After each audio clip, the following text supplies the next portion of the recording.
El silbato del contramaestre interrumpió sus pensamientos. La goleta redujo la velocidad y viró en ángulo hacia el muelle.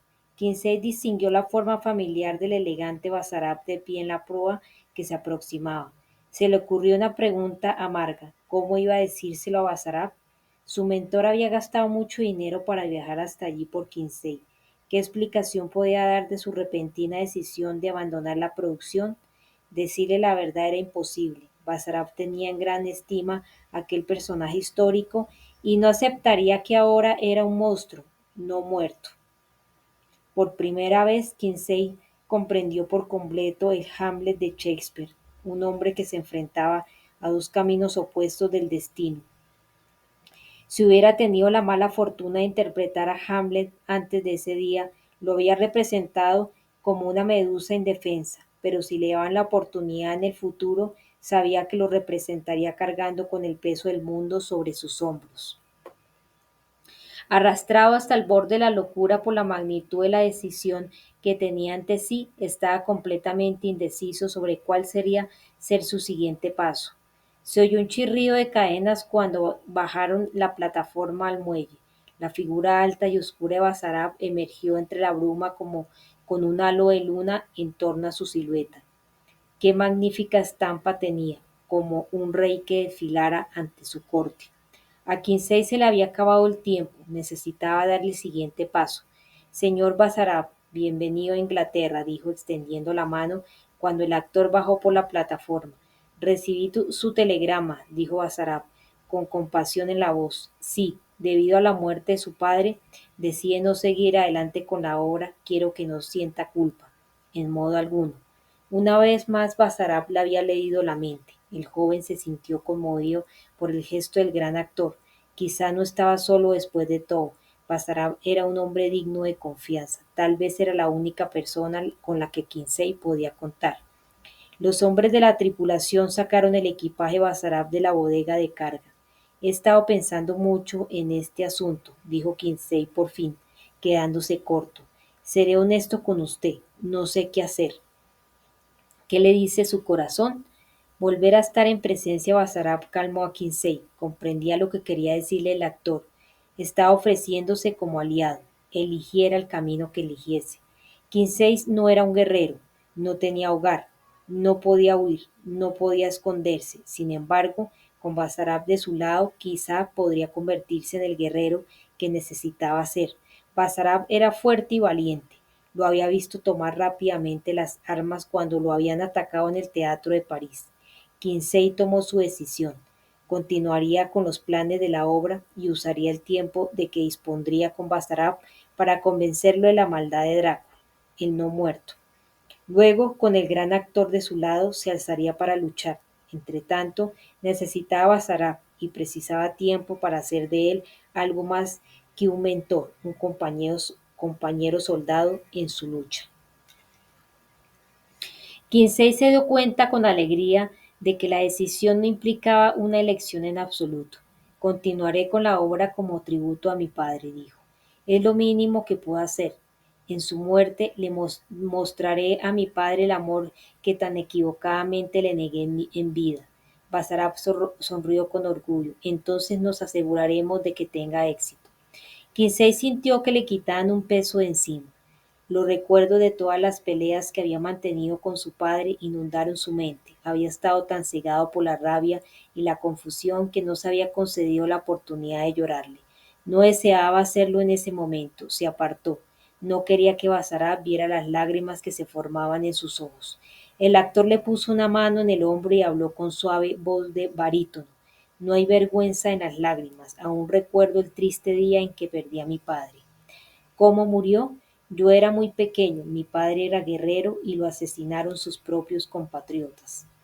Había una expresión extraña en el rostro de Basarab. Sin necesidad de mencionarlo, Kinsey comprendió que su mentor conocía el significado de la palabra venganza. Hará que su padre se sienta orgulloso, dijo Basarab, mientras caminaba junto a Kinsey por el muelle. Para bien o para mal, hay lazos entre un padre y un hijo que no pueden romperse nunca. Por primera vez en días, Kinsey se descubrió sonriendo entre lágrimas. Basarab le ofrecía algo que su padre nunca le había proporcionado: confianza.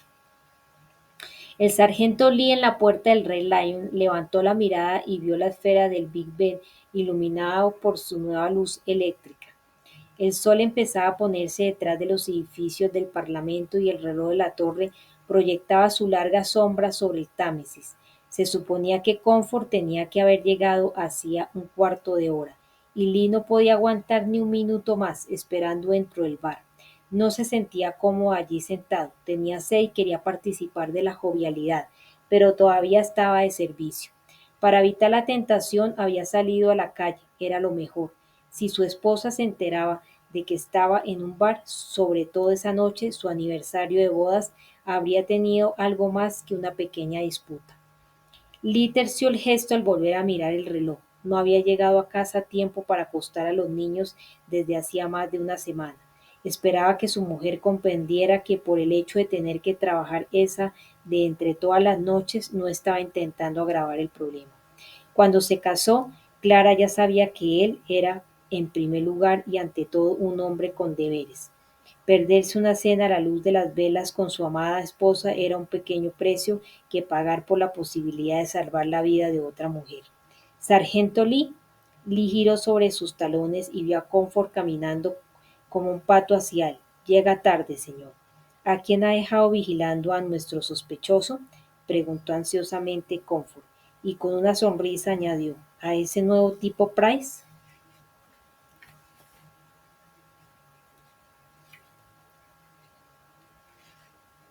Lee rió, a él también le caía bien Price. No, el pobre tipo estaba hecho polvo, no ha dormido en toda la semana, lo he enviado a casa. Vio la expresión de preocupación en el rostro de Comfort y pensó que sería mejor aclararlo. No se preocupe, nuestro sospechoso está dando un banquete. Estará allí durante horas. Ya conoce a esa gente, cigarros y brandy hasta que sale el sol. Bien, quiero que lo lleve a comisaría, dijo Comfort sin esconder el placer que sentía por poder decir esas palabras. ¿Está seguro de eso, señor? Si me lo llevo delante de sus invitados, estaremos poniendo en peligro nuestra investigación. Esa gente solo habla entre ellos. Correremos el riesgo, sargento. Hemos de ponerle nervioso. Lizzie asintió. Se estaba yendo para ir a cumplir las órdenes cuando Comfort lo agarró del brazo. Asegúrese de que lo mete en la comisaría por la entrada de Derby Gate. Señaló al callejón que iba desde Parliament Street al Victoria Embankment. Nadie lo verá si lo hace entrar por la puerta lateral. Lee sonrió. Nadie podría negar que Comfort no fuera concienzudo. Van Helsing es demasiado listo para incriminarse a sí mismo, continuó Comfort solemnemente. Nuestra única opción es que alguno de sus cómplices lo delate. Oído esto, Lee se puso en camino. Sabía que Comfort, igual que él, sentía que ese sospechoso iba a ser un hueso duro de roer. Fuera cual fuese el resultado, les esperaba una larga noche. Con expresión sardónica, Arthur Holborn observó a aquel inspector gordo que dejaba los diarios de Jack Sedgwick delante de él. Estaba seguro de que Comfort iba de farol. No podía haberlos escrito Jack. Sin embargo, cuando leyó la selección que el inspector había marcado en el diario, reconoció la caligrafía de Jack Sedgwick y se sintió ultrajado por la idea de que su viejo amigo hubiera roto su juramento y hubiera recreado su propio relato de los sucesos de aquella trágica noche. Haciendo de tripas corazón, se negó a complacer al inspector irlandés con algún signo de reconocimiento. Holmond cerró ruidosamente el volumen. A saber qué locura inducida por las drogas poseyó a Jack para que escribiera semejante estupidez. Era un hecho públicamente conocido que, en tiempos, el estimado científico Jack Sedgwick no solo se había vuelto loco, sino que se había vuelto adicto a la morfina. No importaba lo incriminatorios que pudieran parecer, los diarios de Jack no se ostendrían en un juicio. No se sostendrían en un juicio. Holmond estudió al inspector. El hombre ocultaba mucho más de lo que sugería su descuidado aspecto. Se fijó en que se había esforzado al máximo para hacer que se sintiera incómodo. La sala de interrogatorios estaba desprovista de todo, salvo una mesa y unas pocas sillas rígidas de madera. Una lámpara suspendida a poco más de medio metro sobre la mesa alumbraba la superficie de ésta con luz dura. La posición anormalmente baja de la luz creaba tensión en los ojos. Hacía mucho calor en la sala. No había colgador y nadie tuvo la gentileza de recogerle el abrigo. Iban a dejar que se cosiera en su mejor abrigo grueso de invierno. Comfort tenía un vaso de agua para él, pero no le ofreció nada. Sin embargo, nada de eso tuvo el efecto que el inspector deseaba. Arthur Holmon había sido prisionero en el Imperio chino después del sitio de Tuyen-Quang. Los chinos eran maestros en los métodos de interrogatorio, en los que infligían un suplicio tanto físico como mental. En comparación, ese inspector Comfort era un simple aficionado. Quizás esto despertará más su interés, dijo Comfort con una sonrisa maliciosa, y abrió una carpeta verde que sostuvo para que Holman la viera. Arthur miró las notas manuscritas en la página inicial. Después de leer un momento, levantó la mirada y dijo: «Un informe de autopsia de Lucy Westenra». Esta vez el hombre no pudo ocultar su desconcierto. Comfort sonrió. Holman estaba perplejo. No se había realizado ninguna autopsia. En su momento no se consideró necesario. No se moleste con todos los términos clínicos, dijo Comfort al pasar a la última página de la carpeta. Lo que cuenta es la conclusión. Señaló una línea manuscrita. Holmes se inclinó hacia adelante para examinar la palabra atrapada bajo el dedo de Comfort. Asesinato, leyó en voz alta. Esto es absurdo. Lucy murió de una extraña afección sanguínea. Las palabras le escocieron los labios. Había preferido olvidar los dolorosos recuerdos de la enfermedad de Lucy, su inexplicable pérdida de sangre, los desesperados intentos de realizarle transfusiones, el dinero gastado en especialistas, ninguno de los cuales fue capaz de diagnosticar la causa de la enfermedad. Nadie, salvo el doctor Van Helsing, había sido capaz de impedir la muerte de Lucy. ¿Muerte? ¡Ja! Tenía grabada a fuego en el corazón la imagen de Lucy yaciendo no muerta en su ataúd. Su verdadera muerte lo había marcado de por vida. La señorita Westenra era de una familia rica, dijo Comfort con voz sarcástica en lo que era una fingida revelación. Poco antes de su muerte, en vísperas de su inminente matrimonio, ella cambió su testamento. Usted se convirtió en su beneficiario. Eso le da un móvil, intervino Lee. Estaba de pie en la parte de atrás de la sala, tratando de parecer lo más imponente posible, junto con el testimonio de los diarios del doctor Sedgwick. Tenemos más que suficiente para una orden de detención. Holman tenía la mandíbula apretada, el puño cerrado. Sentía que su presión sanguínea empezaba a hervir. Contuvo un momento la respiración y maldijo su ira creciente. Su primer instinto fue el de aplastar los cráneos de los dos policías contra la pared, pero dar rienda suelta a su furia habría sido entrar en el juego perverso de Comfort. Aquel maldito inspector se estaba tirando un farol. Esto es una broma macabra, prefirió decir. Yo no tenía ninguna necesidad de las posesiones de los Westenra, como sin lugar a dudas sabe muy bien. Le aseguro que esto no es ninguna broma. Comfort sacó una fotografía y la dejó sobre la mesa.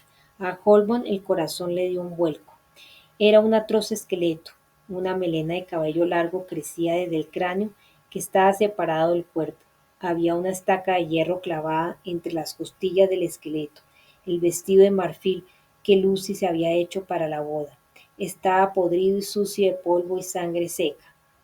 La fotografía, a juzgar por el estado de descomposición del cadáver y la calidad de la imagen, se había tomado recientemente. Ese gordo irlandés malnacido había abierto la tumba de Lucy. Holman quería apartar la mirada de la espantosa fotografía, pero no podía.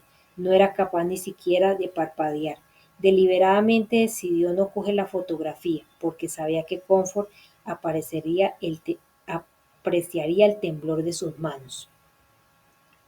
Estaba nervioso. A lo largo de los años había intentado simular que lo sucedido aquella noche no había ocurrido nunca, pero lo acosaba de todos modos, como Van Helsing lo había obligado a ir al mausoleo donde descansaban los restos de Lucy, como su corazón había saltado de alegría cuando la había visto caminando, con un aspecto tan vivo y bello como el que tenía solo unos días antes.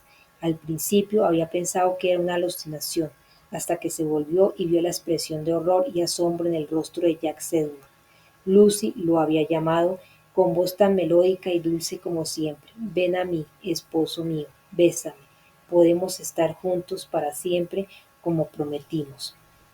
Le habían dado una segunda oportunidad de estar con su amada. Aún recordaba cómo la sonrisa de Lucy le había hecho entrar en calor en esa noche fría, cómo se había acercado a los brazos extendidos de ella, ansiando besar sus labios rojos. Sabía que una vez que Lucy lo abrazara, todo el dolor que había sentido desde su funeral se fundiría. Cuando las puntas de sus dedos estaban a solo unos centímetros de los de ella, Van Helsing se había interpuesto entre ambos, sosteniendo un crucifijo hacia Lucy. Para horror de Holmon, Lucy había siseado, exponiendo sus colmillos y escupiendo sangre sobre Van Helsing. Sus ojos se habían convertido en órbitas negras al doblar su cuerpo en el ataúd. Holmon había tratado de mostrarse agradecido a Van Helsing por salvarle la vida. Sin embargo, con el paso de los años, había llegado a disgustarle que hubiera intervenido en ese momento fatídico.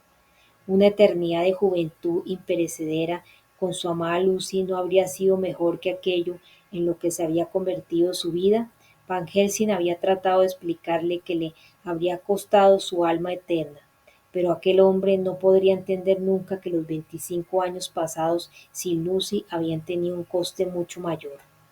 La voz de Comfort lo devolvió al presente. Admita sus crímenes, testifique contra el profesor Van Helsing y salvaré su inútil cuello de la horca. ¿De verdad el inspector pensaba que temía la muerte? Holman había visto destinos muchos peores, había entrado en el inframundo. La muerte sería una bendición para él. Durante los primeros 10 años transcurridos tras aquella noche infernal, en cada aniversario de la muerte final de Lucy, se encerraba en su estudio y miraba el retrato de su prometida mientras sacaba a orilla sus pistolas de duelo. Había colocado el cañón del arma en su sien, cerca de donde había estado la punta de su oreja, y había tratado de poner fin a su sufrimiento.